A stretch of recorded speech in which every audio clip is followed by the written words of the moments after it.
gentlemen, may I direct your attention to something quite extraordinary? Danny is nowhere to be found. Welcome to another episode of the Battered Herons podcast. I am your host, Chris, and alongside me is typically Danny, but as you guys can tell, he's not there on the side of me. So I'm going to be riding solo for this episode to go ahead and preview the NYCFC game on Saturday. And for those of you that are worried about Danny, everything is okay. He's just taking a little bit of hiatus. Guys, screen time, you got to bring that shit down, guys. I mean, unless you're watching us. Okay, if you're watching us, it's all good. But, everything is okay with Danny. Danny wishes he could be here. But at the moment, we're just going to rock and roll. Vice City Lucas, of course, the Herons are back. Mitch, what are you old brothering about, bro? What's going on? Like, you're already coming out the box like that? Like, come on. Mr. Krabs, yes, the Herons are back. And we're not just back. We're back on a Wu-Tang Wednesday, guys. Like, are you serious? Stop playing with me. Come on, guys. Come on. Well, guys, again, and hello to Soccer Daddy. What's going on? And look, I don't know what's going on, Lucas.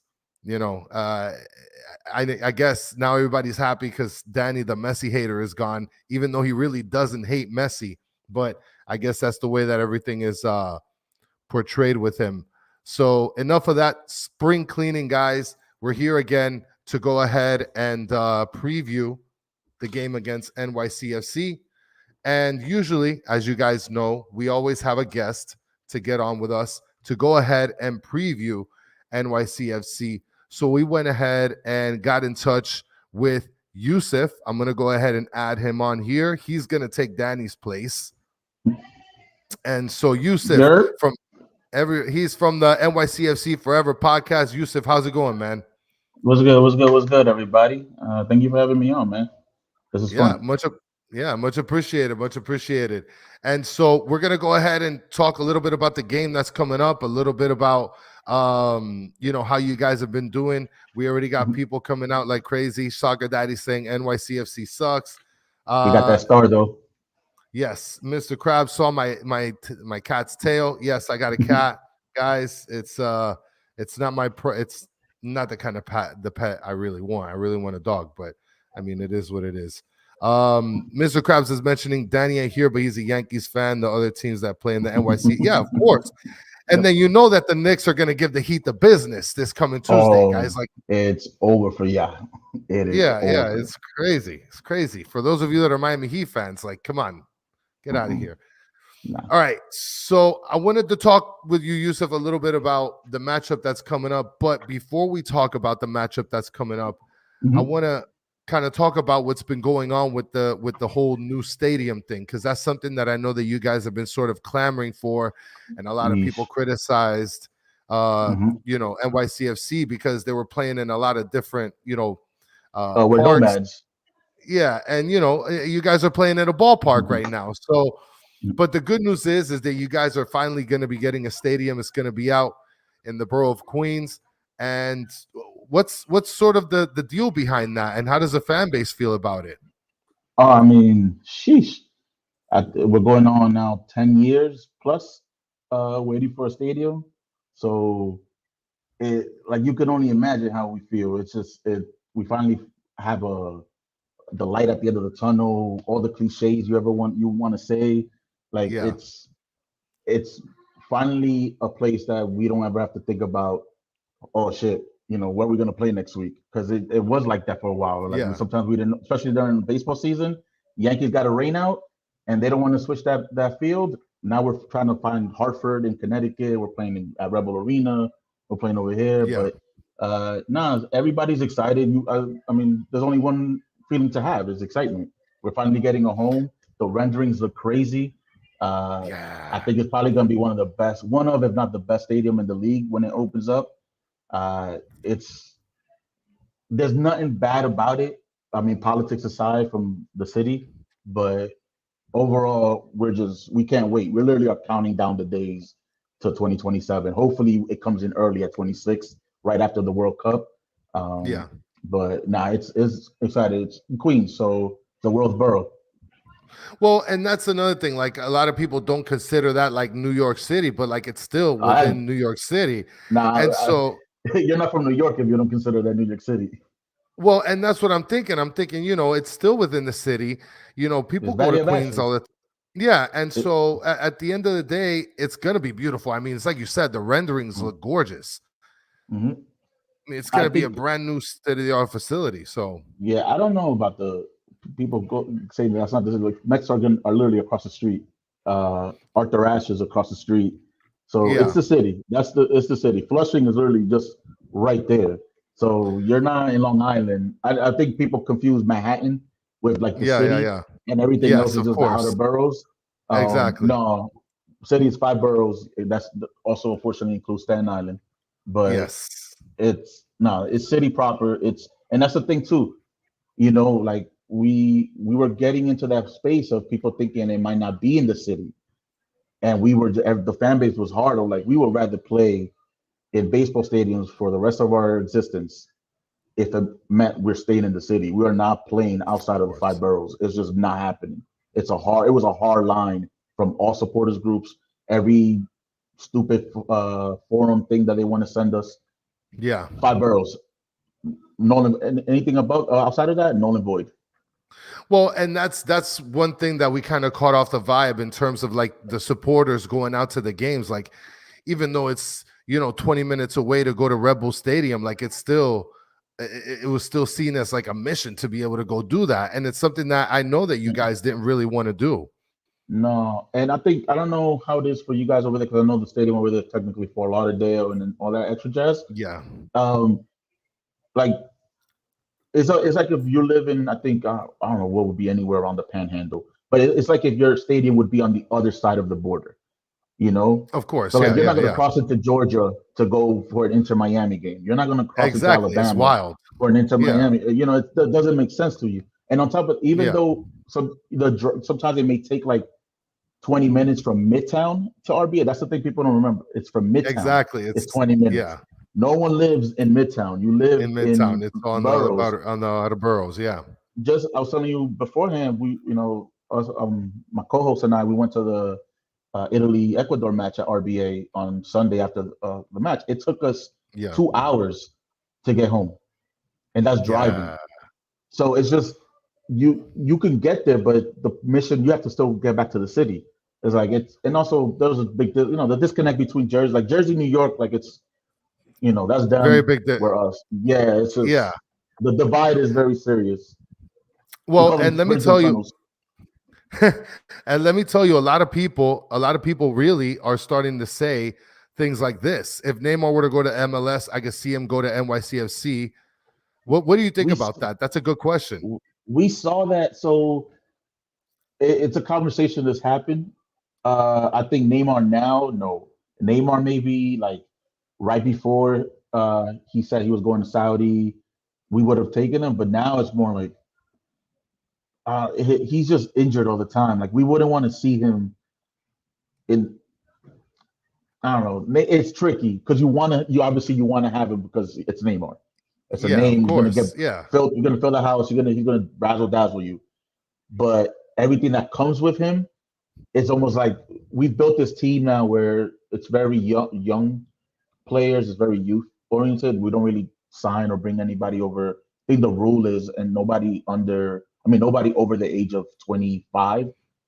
If Yeah. it's to develop and if it's established, you have to be within like in the 20s, maybe 30. So Neymar is Yeah. unfortunately now just outside of that. So, but would I love him? Yeah. See him? Yeah, it's be fun, But Well, I saw him talking to Busquets at the Heat game.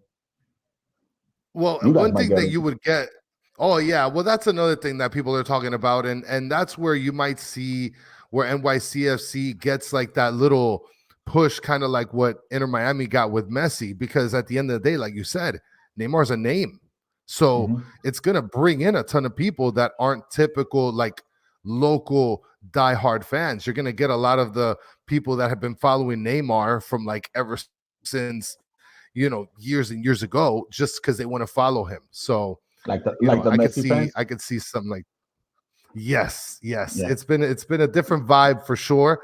I mean, it's been good more man. welcoming recently. it's been more welcoming recently, but for the most part, you could tell that it's a little different. Yeah. Now, one thing I wanted to talk to you about, which we covered a little bit when we were talking before the podcast, is 3 years ago. 2-3 years ago, you guys were champs, and now we're at a point where you guys aren't as favored now. So, like, how's the fan base feeling about some of the progression between then and now? So one thing that was always it's always floating in our heads, and like older MLS fans would always tell you, is this league is very big. It's kind of like stuck on this 3-year cycle for every team. So like every 3 years, you kind of see this turnover, regardless if you're winning or not. It's every 3 years, it's sort of like a change. It's either pushed upon you by the fans or whatever. And we feel like we're in that right now, because the team that won in 2021, they were with the team already for a couple of years before that. So that was almost like at it when it peaked, we won it. And everybody on that team, only maybe one player really was from that year. It was Thales who came in. And so after that, what you end up having is you're gonna have this downturn. We lost a bunch of players. Like I think half of our roster was gone within a year of us winning it, right? Our manager just up and left to manage Club Brugge. Well, at that time, Standard Liège. He left abruptly, so we had to then settle that out. Then Tati leaves. We got to then settle that out. So it's almost like we saw it coming. We just didn't think it was going to be this bad. Like, that's where we're surprised. As a fan base, it looked like we still had the pieces to compete. Why are we not competing? Of course. On a week in, week out, right now, I want to say the fan base is a little frustrated. That's not no bullshit on that. We're frustrated because we see the caliber of team that we have, the skill on paper and on the field. We should be up there with you guys right now. We should be in the top 4, top 5. We have the players. Right now, we're just we're not finishing our chances, and our manager doesn't like to do subs when he should. It's rough. It's looking rough, but hopefully we see the light. We see some light, but it's we actually just were on our last episode. Everybody we took a L 1-0 against Cincinnati, right? And everybody after the match was like, it wasn't too bad, and it's a L, and that's where we're at as a fan base. Like, we can just keep like bringing ourselves to just take little wins now. Like, if you see little wins, we'll grab them. And hopefully we turn it around this year, but it's going to be a long season. Last year was season of vibes. This year's hopefully season of hope. Well, and you're mentioning those little sort of wins where it's like, well, it's not a loss that we lost 3-0, right? We didn't get destroyed. So it feels like a win, but it's technically a loss. Like, you're going down the bracket. And so that's a perfect transition into my next question is, how has NYCFC looked so far? I mean, everybody knows through the standings, right? You guys have 1 win, you got 4 losses. But how have you felt, not just from a win-losses ratio, but of the team? I mean, you mentioned a little bit, you got the players. So how do you feel about it now? And I guess, what do you think about it moving forward? I think just right now, the team looks, we just can't finish. We can't finish. The stat line, not the stat line, but it was just said in the broadcast, was Bakra, who's our main striker right now. He has the most chances without completion in the MLS.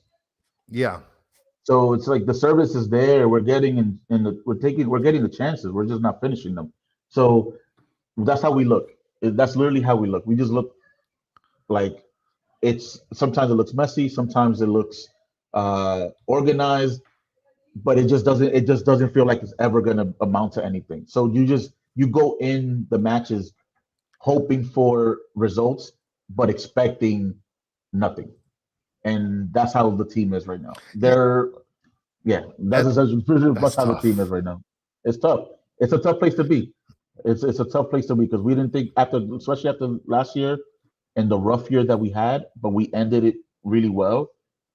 We thought we were going to take that momentum into this year, and it just has not. It just hasn't come to fruition. It is what it is. And that's got to be the toughest thing to see as a fan base, is that because you see like the potential, you see the kind of players that you have, and you see the potential of this team. Mhm. It's just about putting it all together. And it seems like they just can't be able to kind of muster up enough to be able to be effective, I guess, on the offensive end of the ball, you know? Yeah, it's also even sometimes our defensive stands, like our set piece defending, atrocious, absolutely atrocious. Set piece We defending can for us relate to is that. just horrible. And then we have these young wingbacks that some of them are good on defense, but are not good on offense. Some of them are good on offense, but not good on defense. So it's almost like you're constantly playing this. Who do you play? Who do you who do you start? Who do you play in these scenarios? You want Tavon, who's now with Jamaica. Yeah. You want him to get minutes because obviously his career is progressing. He's been here for a while. He earned it, but he's an offensive liability. He can't cross the ball. So what do Yes. you do? You know, and things like that are where it's almost still like you're still figuring it out. Yeah. We're just hoping that by League's Cup time we figured it out. Oh, absolutely. And I think you guys will, because I mean, I've looked at your team, and you guys definitely have the potential to be able to do so. I mean, even without Tallis, it's like you still have the potential to be a pretty good contending team. But now, speaking of players like that, especially like on international duty, do you know of who's going to be playing or not playing for you guys this week? So we picked up injuries at Cincinnati. So Burke Risa, who is our starting center back, he may not play, even though today Christian said the injury wasn't as severe as Yeah. they thought, but he might not get minutes. Um, Okay. O'Toole, who suffered the concussion, he won't get minutes, but Chris McFarland might start in his place, and he's the guy that England is just up, Going friggin' crazy about. starry-eyed for at this point. Yeah. Yeah. So um, another Thales may not have minutes because he's still coming off his lower body injury. Maxi is still healing up. Who else you may not see from the start? Starting, I think that's it on the starter front. Um, and then our youth, but for on the starter side, we have a full squad except for O'Toole and Risa. Yeah. Yeah. Well, and the good thing is like we just in the last game, we had a ton of people that were missing because of international duty. But I was Yeah. talking to Danny a little bit earlier, and just for you guys in the chat, it seems like Drake Calendar is back, so at least we'll be able to have him back, and we're not going to be having any other issues with Dos Santos playing. And Trugotu He is did not look asking. good. No, he didn't look good at all. Trugotu's asking, where's Daniel at? Guys, I mentioned in the beginning, he's just taking a little hiatus. He'll probably be back probably on Saturday, if not on Monday. So expect him to be, to be back. And Soccer Daddy's actually mentioning Talis Magno is a big miss, which I don't think so. I don't agree with that. You would be in the minority with that one because Tallis. The problem with Tallis is the upside, like the window or the ceiling, is Yeah, so high for him, right? But he just does not improve year in, year out. He's the same player yeah, every single year. Last year they tried to convert him into a center forward. He wasn't having it. He's like, I need to play on the wing. They put him back in the wing, and he still was doing the same thing. So yeah, I feel like the injury now is giving him a little time to reflect and say, you know what, I gotta become this player that they want me to be, in order yeah, to move because he has European dreams. He was supposed to go to of Arsenal course. before he got Yeah, injured. So, and supposed to be Neymar 2.0, or every year there's a Neymar 2.0, but he was yeah, getting a every lot of the Brazilian. yeah. He's flashy. He's real flashy with it. So Yeah. that's where the comparisons came in. But he's magic, yes, but from especially the way we've been playing, he wouldn't add or really take away right now. And that's tough. That's something Yeah. that's really tough. Yeah. And I'll tell you, because there's a lot. I guess there was a lot of expectations when it came to Thales Magno, but now I guess just kind of moving forward, and now that we know kind of who's going to play, who's not going to play, what's the typical formation that you guys run? From what I was looking at in a couple of the games, you guys ran a couple different formations, so I'm not sure what it is that you guys typically run. The joke amongst everybody is that we don't have an identity. We don't look like anything. Yeah. If everybody, let's say, quote unquote, perfect scenario, everyone that starts is healthy, we we have gone either four at the back or three at the back. Depends on Yeah. Christian how he feels that day. If we're playing three in the back, you're for the most part are gonna have Sands come back in as a third center back. Yeah. He's gonna get out of the midfield. Santi is probably either gonna play wide where Hans comes in and he's technically will be your 10, but he really also they kind of just do this all the time. Uh, Yeah. Yeah. you play one up top, two wingers, three in the mid, and what's supposed to be this weird like this kind of triangle where like Yeah. it's Yeah. Yeah. you really just we unload on one side really, Yeah. and then our wing backs are just up pretty much. So if you see Tavon, then you know he's going more defensive. If you see Ilenic, you're going more offensive. That's where I said that one is better on offense and defense, and the other one's the vice versa. But essentially, that we're just trying to overload, and then we get hit on the counter all the time. Like it's just what happens.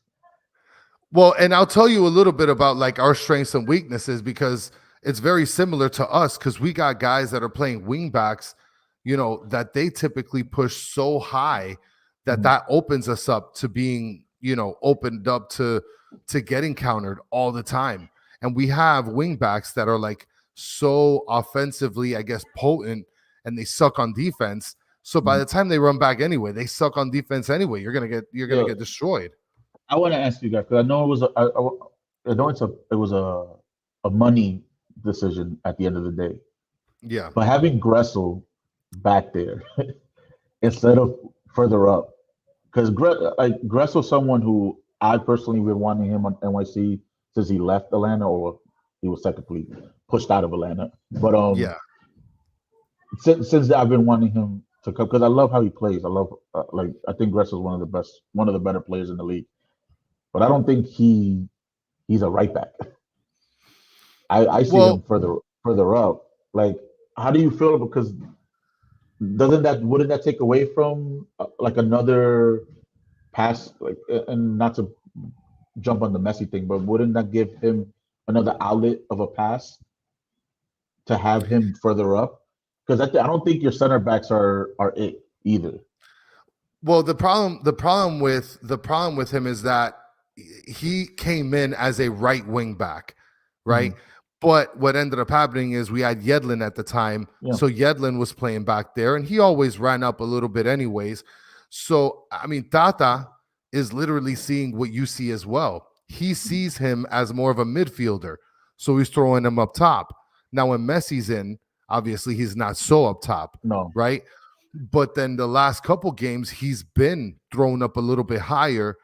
And he hasn't been in right back since, like, I'd say 2-3 games ago. I mean, we had David Ruiz, who's a young kid who plays the midfield position, playing right wing back. Last game, we had Robert Taylor, who is a midfielder or a left wing, playing right wing back. Yeah, so Tata's throwing any Joe Schmo at the right wing back position because he doesn't want to put Gressel there anyway. So he's trying to do what he can to keep him in the midfield because I think he's seeing the same thing that you're seeing, but it's just not that it's not working out, but recently since Messi's not on the field, he's not able to connect with him. His crosses haven't been as on point as he was maybe I'd say the first couple games that he had in the regular season, but defensively he's a schmuck. He sucks on defense. On offense, he's great. That's not what he does. He's like, I remember when Yedlin got traded, the meme that went around is Tata be like, now you're gonna learn how to play right back. Oh, absolutely. It's like you have no other option. So I mean, the thing for us is that's good because if he's not gonna play defense on that side, and then when he's coming back up, who's playing on that side? They're coming up. Hopefully Malachi Jones gets some burn. Yeah. up there. He's one of our. He's actually a drafty. But he's shown really good promise. We have Trapito now from that came from Argentina from Racing Club. So if he let's say he gets in, he's on the left, so we might bring Hannes over to the right. So it's like there's options there, especially if you guys have a weakness like in the back, Yeah. especially on the wings, uh, then that might be something that you're gonna see us try to exploit for sure. Well, and you're mentioning a couple players that we need to worry about. So I imagine that those are the guys that we sort of need to watch out for when it comes to the game on Saturday then. Yeah, like first, like Julian Fernandez, right? Yeah. This dude, he's the guy that did the Travella for assist on our win. Yeah. His left foot is ridiculous, like just absolutely ridiculous. He has pace. He can he can beat you on just on a feint. He just needs to get the opportunities. But he's young. I'm Yeah. not saying that he's gonna cook you guys, but Yeah. if he feels confident and you let him go on that left foot, he's gonna either put a curler in, he's gonna do something. This dude did a Rabona cross last year Yeah. just because he wanted to. Like Yeah. it is like it's just he has that kind of confidence. Very Well, that Argentinian. kind of class.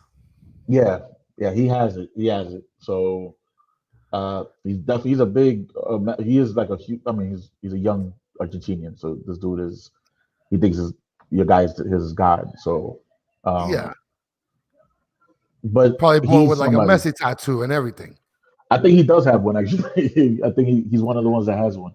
But I wouldn't be surprised. Everybody that comes out of Argentina, everybody, like that's like a everybody, you got to get everybody. a tattoo of Messi, or like you got something of Messi, like somebody's got his No. underwear in their closet. The thing is that we have like for instance like Santi, who's right now technically I guess you could say he's our best player. Yeah. He's been on the outs with the Uruguayan team. Like he just Yeah. never gets a call up, and for reasons that I think are valid. Yeah. Suarez is his hero, so it's Yeah. like, and I think uh when you guys get teams coming to you guys and playing you guys, I think that's the first conversation to have is, are these people going to be fans first or opponents? You know, Exactly. because Yes. we saw it last year. People were literally just stuck on the field, just watching him move around. And I think with the Ballon d'Or night that we had, I Yeah. think that's what showed that we don't care. Because Yes. and that's the attitude of NYC is we don't care. Like we're gonna go spoil your night. Yeah, if it's a Yes. celebration, we don't care. But the problem is now it's actually spoiling it. It's the Yes. it's the problem. It's like, can you do it?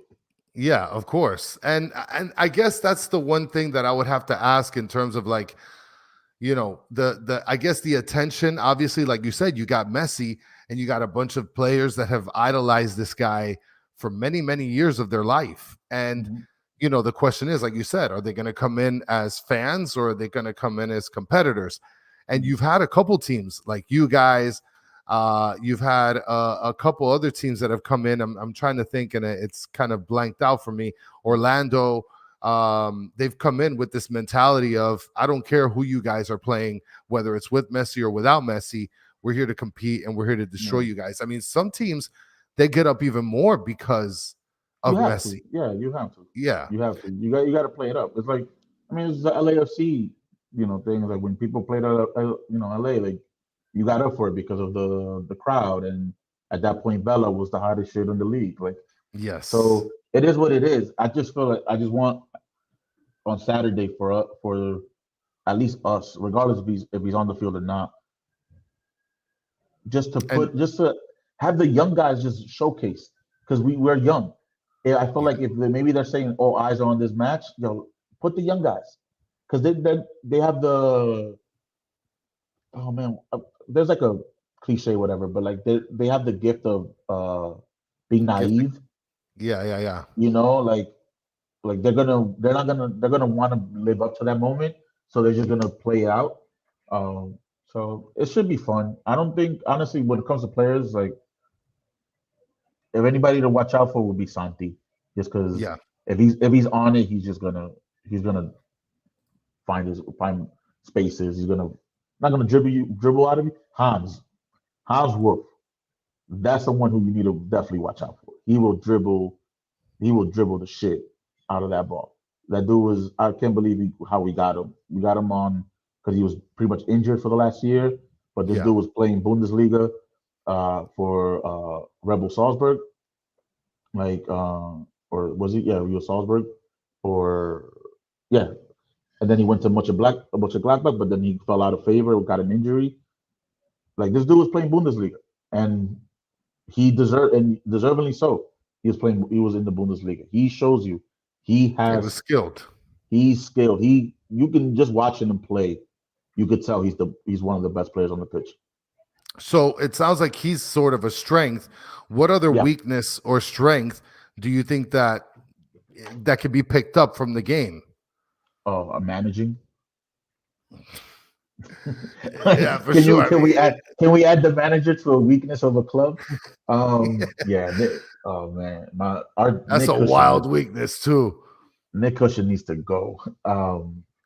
It's yeah. I'll say another weakness will be especially for you guys because Burke Reese is not going to be playing against our center back pairing because we're probably going to go we're most likely going to go three at the back with Hack and this dude. I'm not going to try to pronounce his name. He's a new signing from Serbia. He has one of those names that's like 1,000 consonants and vowels. Yeah. But he came in against Cincinnati and he just did not look up to par. He just looked like a deer in the headlights. I want to say he'll be a weakness. Tavon, if he starts on offense, will be a weakness. But strength,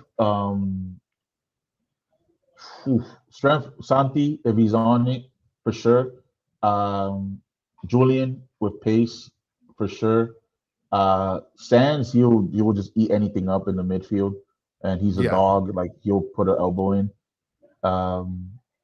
Perea, if Perea's playing and not Perea's also, and y'all saw him at that Ballon d'Or, what he could do.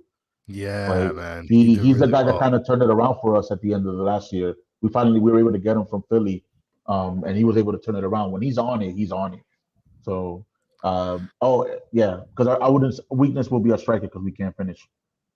Yeah, well, that's the toughest part, right? I mean, you want to put the ball in the back of the net, and then if you don't have any sort of strikers that are going to push the pace in that regard, it's going to be tough to sort of execute. Which I guess brings me over to my next question. A reason that we could be optimistic about the game, I guess one of those things, or maybe if not the main thing, is the fact that you guys haven't been able to sort of muster up enough goals throughout these last couple games. You know, is that something that's sort of lacking where we could be able to be sort of optimistic about that? Like, hell yeah. I mean, aside from like the star power that you guys hold, like I think our lack of finishing is just we can't win if you don't score. So it is what it is. Like as simple as that. Like you're NYC only good on paper right now. Yeah, we're only good on paper right now. I want to say, that would be the main reason. We just can't score. So if you guys can find yourself, like I said, if we find ourselves 1-0, we're down 1-0 in the first half, you guys are going to probably get confident. And if Tata hasn't said anything, but I'm going to probably assume Messi won't be playing because he's going to be nursing at this point.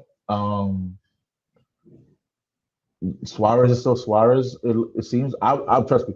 If you go back to some of the episodes, I was shit talking you guys. Oh man, it was all off season. I'm standing on it because I'm gonna stand on my soapbox. I still say you guys missed the playoffs, and only because of this. The way the schedule is dictated right now, Messi is probably gonna miss a fifth of your matches in the league, and I think DC away, taking the DC match away, because I think DC in and of itself is also just overall a weaker team. They just right now Benteke just was been scoring recently.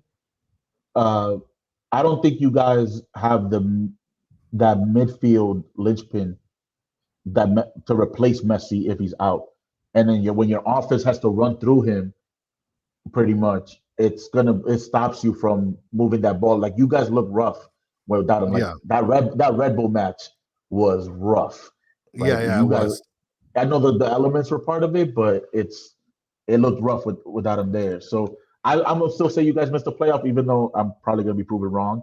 But yeah, I think you guys will be fine. Like you guys will be. Well, I want to I guess mention that's how something we. because Yeah. Tank is here saying missed the playoffs and he's putting all these Yup. laugh emojis. Yup. Guys, I want you guys to understand, like, he's not really talking wrong here. Like when Messi's off the pitch, you see a little bit of a difference in the midfield, right? I mean, we don't have a Messi to replace a Messi. So it's not like he's talking out of pocket or saying anything that's out of this world. Now, we do have midfielders, like I guess Busquets is still considered a midfielder. He can sort of supply here and there. But he's distributing. You're He's not looking at him. distributing a little from the back, right? Yeah. And then you got other guys that can kind of be able to, I don't want to say replicate, but at least make up for a little bit of Messi's, I guess lack of play at that time. But I mean, I do think that missing the playoffs is kind of crazy. Oh no, because trust me. I got shit on it from my co-host. Like it's the one thing. It's my hot take of the season. I'm not a big hot take person. Well, you got to stand on it. You got to stand on your business now. I got to stand on that one just because, just the schedule. Like MLS, he hasn't done a full year yet. This is his first year. Imagine going to New England in a cold day on that turf. Like, well, he's not playing that game. He's not playing that game. I've been on that turf on like a freezing day. You don't want to walk, and you just slip. You literally are just slipping on that turf. It's horrible to be on that turf when it's cold. It's Gillette, Philly. It's trash. That field is horrible. Like there's matches. There's away. Like you guys had a crazy Charlotte, crazy preseason, right? Yeah. Like I'm gonna take your preseason as sort of like a little bubble. All the miles that you guys traveled and all that extra jazz, right? Yeah. He's probably gonna be. Exactly. He ain't playing in New England, so you got to deal with how you play New England without Messi. Him. Yeah. Right. And granted, New England is trash, but it's how can you handle those matches when he doesn't play? And that's because we've seen it in this league where one player can take over a match, but when he's that kind of star and you take him away, then your team cuts off. We had it too with Villa. If Villa missed the match, we pretty much guaranteed an out. And Mr. Krabs is mentioning in the chat when Messi isn't playing, it's almost a guaranteed L. Krabs, I wouldn't say that much because we did win before the Red Bulls, but we did take a major L against the Red Bulls. You guys again. It's rough this year because you guys got. It's hard saying better because it's just Suarez at any moment can say my knee is shot, but you guys have the craziest talent. You guys literally have Barca from like 2015 on your field, and they play like it. Like I know I know I'm with the banter, but you got to call a spade. Like these players are world class. They tired or not, they're gonna know what to do more than your average MLS player. So you're always gonna have that advantage, always. But you're one person that's needed for success. If he's missing, is that guy. If he's missing, everybody has to take that load. And then you know what happens? Our defense goes, okay, cool. We don't have to worry about this one guy. Let's just actually put two on Suarez right now. Let's deal with this. Let's deal with that. Like team can plan a little bit more spread out when he's not on the field, even though that dude just walks anyways.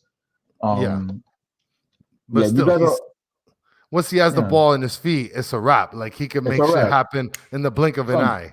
The fucking chip that he had with I forgot who was it that he did it on, like was it against Nashville? It was against Nashville, right over him. Yeah. Like what? You chip him with the left. You work around and you come back. Like what?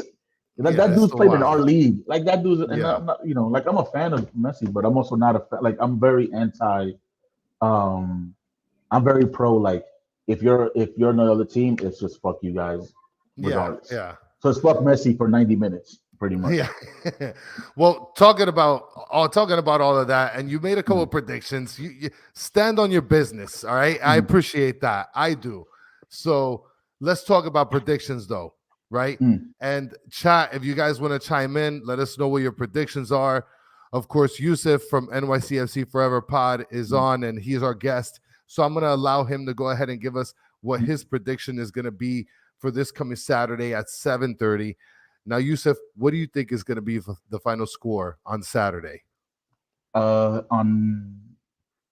our episode, we said one. I said 1-1, but I was leaning more on actually what Mr. Krabs said. I was leaning more on 2-1.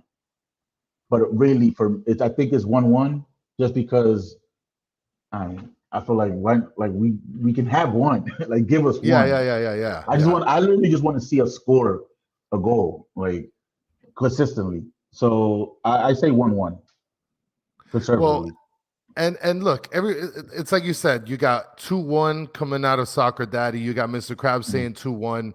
AZ is saying 3-1. Florida Man not holding anything back, saying 10-1. Wildin'. He's Wildin'. I pray for that kind of game. Is he saying 2-0, 2-1 from the dude? And Tank is saying 4-2, send NY City home, crying with the tails between. I don't know about all that. I do think that we're gonna win. I don't know about 4 goals or 10 goals. I do think it's gonna be 3-1. That's gonna be my prediction. I think that we're gonna come out of the box scoring, especially since we got really destroyed against the Red Bulls. So I think that Tata, if he's cooking up something well, because he fucking shit the bed last game. Absolutely. And the thing is, I can't take away the fact that, like, you guys have allowed 7 goals in the last 6 games. Like, as I said, we're not a good team right now. This is what it is. Like, we're not a good team, unfortunately. Yeah, and so yeah, go ahead. No, I'm saying Borgelin, MVP of the squad. The Haitian sensation. They're saying 4-1, and that Borgelin is going to come out the box as the MVP. Look, I mean, I could see 4 goals, but I think that's kind of drastic. And then some people chiming in that Suarez, Alba Taylor, Campana's not 2 goals. Campana can't score to save his life. Oh man, you guys, let me tell you that there's a thing on our show, because there's a lot of people that would love for Campana to really contribute, and we're like, yo, but where's he consistently been contributing? You know? Nope. So, Sanchez, one of our coaches, he's Ecuadorian, so yeah, he's big on following almost any all Ecuadorians around the world. And every time Campana, like, because we'll watch a match or something or highlights, he'll be like, watch him not score. Watch him not score. Oh, that's tough. Like, there was that, I forget, what was it? There was like a missed chance that he had.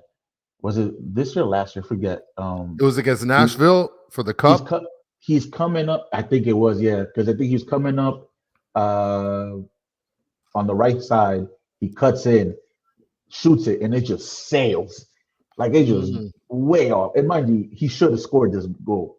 And then I was like, that's when what Sanchez was like, that's all he does. He's like, every time that's what he does. This is why you don't get called up, because this is what he does.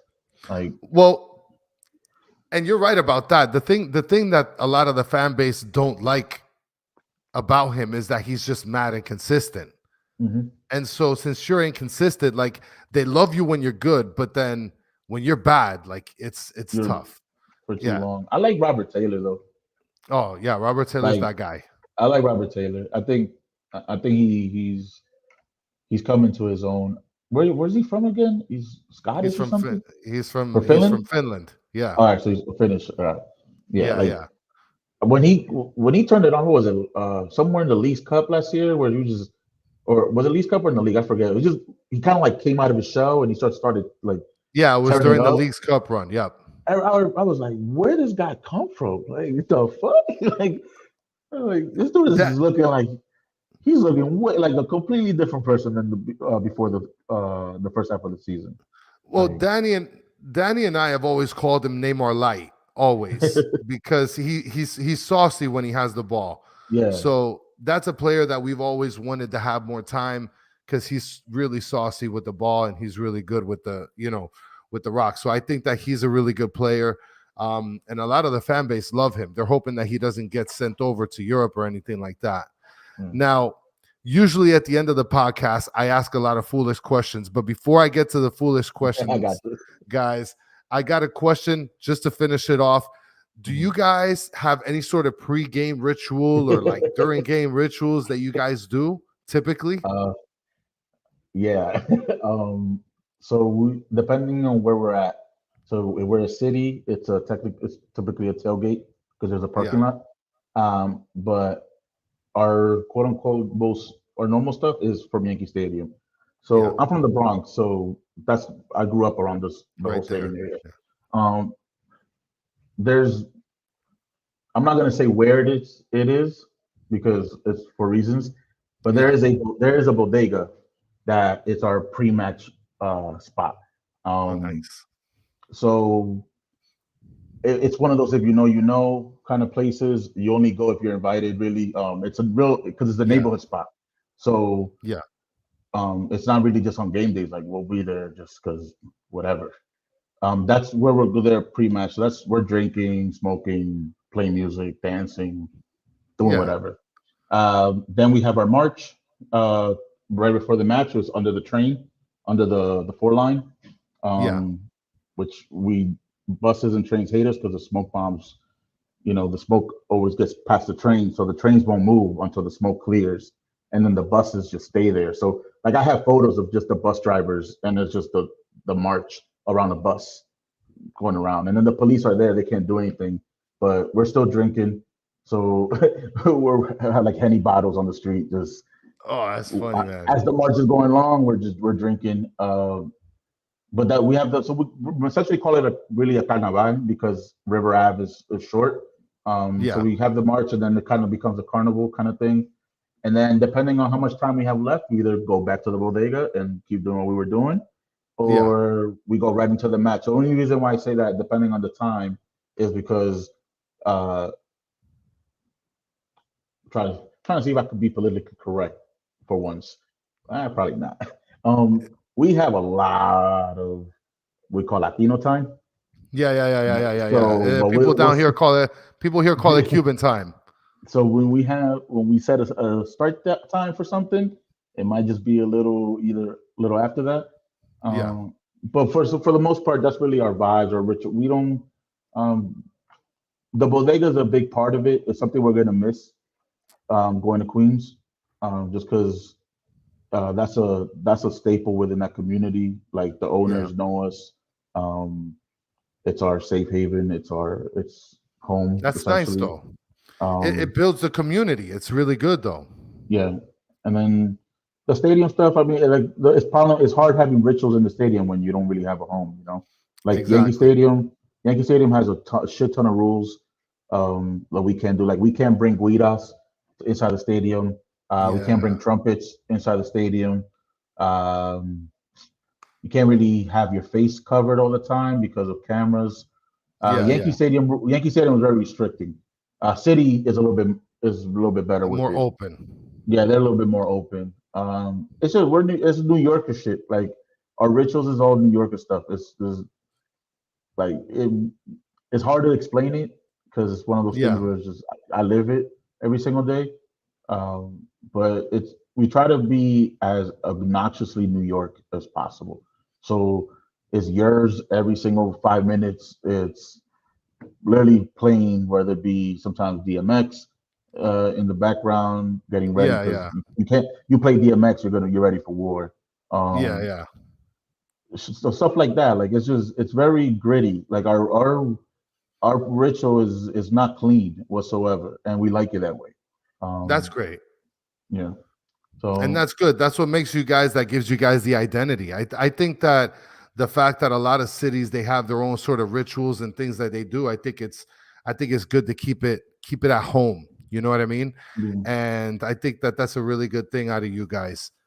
And one of the guys in the chat said that they were going to try to see if they could find the bodega. You're not. Well, why you go and try to search for that, weirdo? I'll tell you. I'm gonna be honest, and this is just fair warning. Like the song, you don't show up. Especially in away colors. That is not the place. Not the place whatsoever. You don't want to do that. And I'm being this super blunt. This is what it is. That's a blood block. So that block of where we go for the bodega is ran by Bloods. So when we came around, we're all blue. You know, everything is blue. Yeah. Everything is blue. It took a while for them to realize like it's cool. So we told the LAFC this too. They didn't listen, and they didn't listen. They got the business. That. Yeah, they didn't get the business. I wouldn't say they didn't get the business because we're pretty cool with some LAFC fans.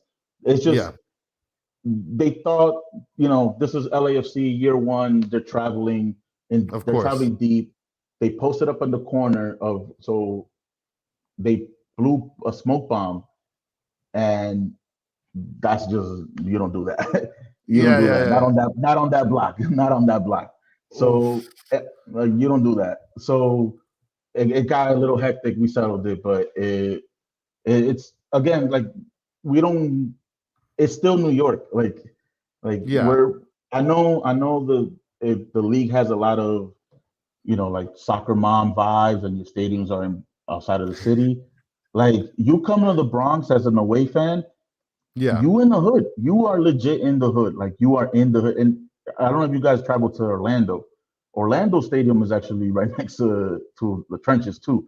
I don't know how crazy it could get, but it's also the trenches. But here, you literally go in the Bronx. You go look up the news right now, and you see what's going on. So that's where we're playing, and it gives the character of the fans, but it's kind of transcendent. It's going into the character of the team too now, because the more and more the team talks to fans, we kind of tell them like, dude, like you represent New York. Like I don't know, like either you put an elbow out or I don't know what to do. Like NYC, like we have a chant. Like you were in the hat earlier, but we scream out NYC ain't nothing to fuck with. Like that's perfect. When you see scraps on the field, like people, like we get hyped. Like when we see something, if a punch, like Cushing was gonna go fight Insigne, why not? And Patrick Vieira fought Jesse Marsh in the tunnel. People were getting gully over there. Oof. No, and I mean like legit. Like Vieira and Marsh got into it in the tunnel. It's just what it is. Like. It's just what it is. Like Ethan White told us that story. That was wild. But it's what it is. In New York, we're like with Florida. I think you guys like Dan. I think he's from New York, if I remember correctly. Yeah, right? He used to be a big NYCFC supporter from when you guys started, and then once we got into Miami. But it's what it is. You know, like. It's hard to describe it, you know. Like in New York, it's New York. Like I was telling you before, off camera, like when you hear sirens, just remember, I'm in the Bronx. You're in the Bronx. It is what it is. Well, now that we're wrapping it up, I'm going to go ahead and finish off with some of the crazy questions that I asked. Not really crazy, but just a little fun, just to get to know you a little better. And some of the guys are already having their own predictions. So I'm just going to slap this on the screen real quick. Here's a sandwich. Yeah. And you got to cut it one of two ways, right? Do you cut it diagonally or do you cut it vertically? Diagonally. I don't know vertical. You a madman if you do vertical. That's a diagonal cut. Man, you just disappointed a lot of the chat. I saw a ton of people post up that they predicted that you are a vertical cutter. Nah, that's a diagonal. Look at that. Gakko is saying that you cut that sandwich vertically. A ton of people are already mentioning that. You get the corner. You work your way, like what? Nah. And then it's a classic sandwich cut. When you buy the sandwich holders, right? Yeah. Do they come down the middle, or do they come in a diagonal cut? You know what's funny is I've seen those sandwich holders in both ways. I actually cut my sandwich right down the pike, bang, Oh, no, right in you're a the madman. middle. You're a Yeah, madman. I cut that right down the middle.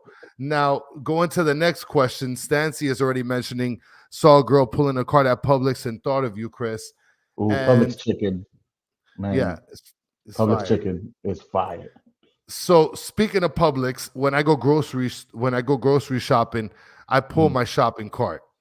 Okay. Okay. And everybody says I'm a weirdo because I don't push my shopping cart. So when you go grocery shopping, do you pull the cart or do you push the cart? All right. So I push, but I push in like I know something's further up the aisle, and if it's empty, I'm just You're just like launching it. I launch it, I grab stuff on the way, and then when I get to the cart, I drop it back, and then it's just another launch, grab, and then He's on the run. He's on the run. It's fun. Yeah, I pull my shopping carts because I'm always on the run. I'm pulling it. I'm running. Yeah, Look at this, Broward Heron saying that you ghost ride the cart. I do. So yeah, it's a good way of describing it for sure. Yeah. So listen, to wrap it up, I appreciate the time, Yousef. Really appreciate you taking the time to join us. That's fun. And give the guys in the chat, some information about you guys, where they could find you, and what you guys are all about. Nah, for sure. You can find you see the tag is NYCFC Forever Pod. That's on Twitter, X, whatever you want to call it. That's Instagram. The two social medias we're really on. And then we drop episodes on YouTube and on audio platforms Mondays and Fridays. So Monday is it's us recapping NYCFC related stuff. And then this year we started this thing where on Fridays we call it NYCFC versus the world.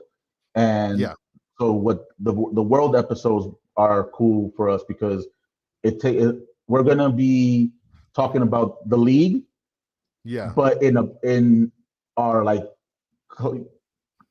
we're gonna shit talk essentially. Like we're like when you're in the classroom and you just cutting ass. We're doing that. We're doing that, but around the league essentially. Like we'll find stuff. We want to talk about the league just because people, we just want to talk about the league and do more work for us. Man. But yeah, so you can find us there Mondays and Fridays on YouTube, NYCFC Forever Podcast. Just three hood ass New Yorkers that like soccer, two Dominicans and an Ecuadorian. So it's random.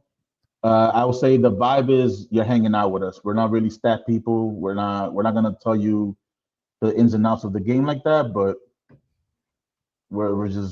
we fuck with this league, we fuck with our team, with the sport, and we just like talking about it in our own little way. So by all means, just check it out. And I'll tell you one thing, kind of like what I told you at the beginning before we started. If there's anybody that's going to be able to sort of enjoy some of the content that you guys do, it's going to be our fan base because they love that we're not so serious. We're very playful and we, try to have fun. So guys, I encourage you guys to check it out for sure. It's good stuff. And other than that, I mean, look, again, Yousef, much appreciated. Thank you so much for joining.